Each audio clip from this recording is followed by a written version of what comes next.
Register 2011 সালে ICDS কর্মীদের দিয়ে তথ্য তোলা হয়েছিল, এই পারিবারিক রেজিস্টার সেখানে আছে।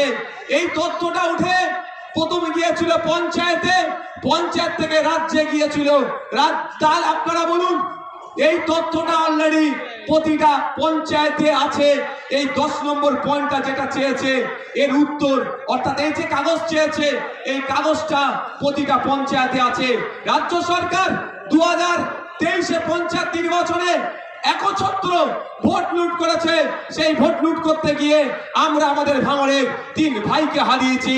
শহীদ মহিউদ্দিন, শহীদ হাসান, শহীদ রেজাউল গাজী, 3 জনকে হারিয়েছি। শুধু নয়, সারা রাজ্যে আমাদের কর্মীদের অত্যাচার করে তারা অবৈধ পন্থা অবলম্বন করে আজকে তারা পঞ্চায়েতের ক্ষমতায় বসে আছে, পঞ্চায়েত চালাচ্ছে। সেই পঞ্চায়েতের মাধ্যমে যদি প্রতিটা বাড়িতে বাড়িতে এই তথ্যটা 10 নম্বর যে পয়েন্ট আছে পারিবারিক রেজিস্টার যদি পৌঁছে দেয়, ওটা নিয়ে আপনি যখনই হিয়ারিং এর টেবিলে যাবেন আপনাকে অফিসার আর কিছু দ্বিতীয় প্রশ্ন করার সুযোগ পাবে না। ওটা জমা দেবেন, জমা দেওয়ার পরে আপনার হিয়ারিং কমপ্লিট হয়ে যাবে। তাহলে আতঙ্ক মুক্ত হবে না ভাই? রাজ্য সরকার চাইলে আপনার আতঙ্ক মুক্ত করতে পারে এই দুটো ডকুমেন্টস দিয়ে, কিন্তু রাজ্য সরকার তো আতঙ্ক মুক্ত চাইছে না। যদি আতঙ্ক মুক্ত চাইতো, কোরআন শরীফকে নিয়ে যে অসীম সরকার কুভাষায় কথা বলেছে তাকে ধরে এতক্ষণ জেলের মধ্যে রাখতো, পুলিশ সুমোটো করতো, তার বিরুদ্ধে ব্যবস্থা নিয়ে তো দূরের কথা, প্রায় 900 মতো অভিযোগ জমা পড়েছে, এখনো একটা এফআইআর হিসাবে ট্রিট করেনি এই রাজ্য সরকার। তাহলে বোঝা যাচ্ছে আপনাকে আমাকে কি নজরে দেখে। তবে রাজ্য সরকার এফআইআর হিসাবে ট্রিট করেনি বলে ভাঙড়ের বিধায়ক নওশাদ সিদ্দিকী চুপ থাকবে না।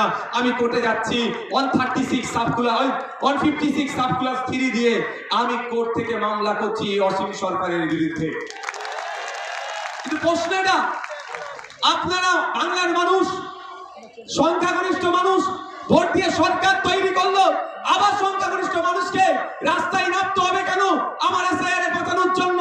তাহলে সরকারের কাজটা কি? আমি সরকার তৈরি করেছি, আমার বিপদে আপদে, আমার সুবিধা অসুবিধাতে আমার পাশে থাকবে, তার পরিবর্তে আমাকে আরো ঠেলে দিচ্ছে বিপদের দিকে। তাই আপনাদের বলবো, আর আসলেই কি তৃণমূল কংগ্রেস এসআইআর থেকে আপনাদের নিস্তার দেবে মনে হচ্ছে? ওয়াকাফ খেয়েছে জানেন তো নাকি? ওয়াকাফটা যেমন আমি আছি হবে না, আমি থাকতে হবে না, টুক করে রাত্রে কি বললো? ওয়াকাফ মেনে নিল, এটাও মিলিয়ে নেবে। এসআইআর উনি বেঁচে থাকতে হবেন না বলছেন, বলতে শেষ দিন আপনাকে ডুবিয়ে দিতে পারে। তাই বলছি আপনাদের